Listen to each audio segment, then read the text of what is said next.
حضرت نوح علیہ السلام طوفان کے موقع پر جب کشتی میں سوار تھے تو وہاں ان کے سامنے اچانک شیطان آیا، یہاں پر بھی پہنچ گیا ہے، اب میں تمہیں نہیں چھوڑوں گا جب تک میں تیرا یہ راز معلوم نہیں کر لوں کہ تو لوگوں کو آخر گمراہ کیسے کرتا ہے اور کس وجہ سے۔ شیطان کہنے لگا کہ 5 باتوں کی وجہ سے میں لوگوں کو گمراہ کرتا ہوں، لیکن ان 5 باتوں میں سے میں صرف آپ کو 3 باتیں بتاؤں گا اور 2 نہیں بتاؤں گا۔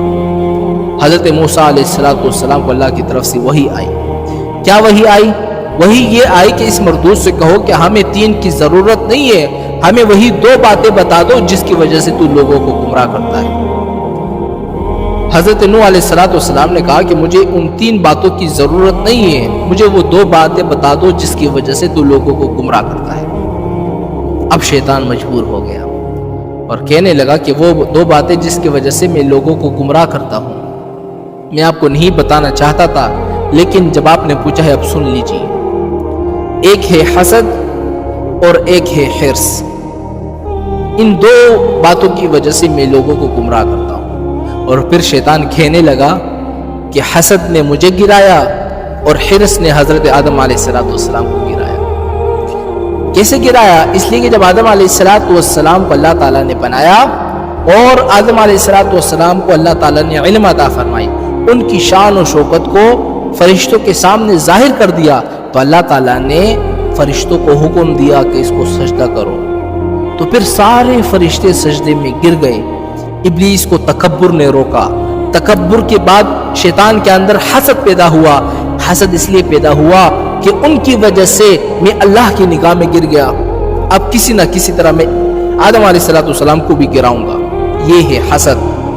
جب کسی کے پاس کوئی مال آپ دیکھو نا، جب کسی کے پاس حسن جمال دیکھو، جب کسی کے پاس عطا و نوال دیکھو، جب کسی کے اندر بڑائی دیکھو، جب کسی کے اندر علم دیکھو، جب کسی کے اندر مال اور دولت کی فراوانی دیکھو، جب کسی کے دل کے اندر یہ خواہش پیدا ہو جائے نا کہ ساری کی ساری چیزیں اس سے چھن جائے، چاہے مجھے ملے یا نہ ملے، اس کے پاس بھی نہ رہے، یہ ہے حسد۔ اور یہ حسد اللہ تعالیٰ کی نگاہ میں اتنی بری چیز ہے، بہت بری چیز ہے۔ شیطان نے سوچا کہ اللہ نے ان کو اتنا اونچا بنا دیا ہے کہ سارے فرشتے ان کو سجدہ کر رہے ہیں، اللہ تعالیٰ نے مجھے گرا دیا سب کی نظروں میں، تو میں آدم علیہ السلام کو بھی گراؤں گا۔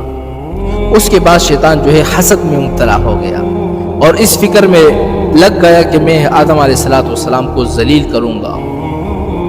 یہ ہے حسد جس کی وجہ سے شیطان گمراہ ہو گیا۔ اور آدم علیہ السلام کو اللہ تعالیٰ نے جس درخت سے منع کیا تھا نا کہ اس درخت سے آپ نے نہیں چکنا، تو آدم علیہ السلام نے جا کر اسی سے کھایا تھا۔ اور کیوں کھایا تھا؟ اس لیے کہ شیطان نے قسم کھا کر اس سے کہا تھا کہ میں اللہ کی قسم دیتا ہوں کہ اس درخت سے کھاؤ، بہت بڑا فائدہ ہوگا تمہیں، اور وہ فائدہ یہ ہے کہ تم کبھی بھی نہیں مرو گے، ہمیشہ زندہ رہو گے۔ تو انہوں نے کہا بہت اچھی بات ہے۔ آدم علیہ السلام نے وہ کھا لیے۔ تو آدم علیہ السلام نے حرص میں آ کر وہ کھا لیے۔ اس لیے شیطان نے کہا نا کہ حسد نے مجھے مارا اور حرص نے حضرت آدم علیہ السلام کو گرایا۔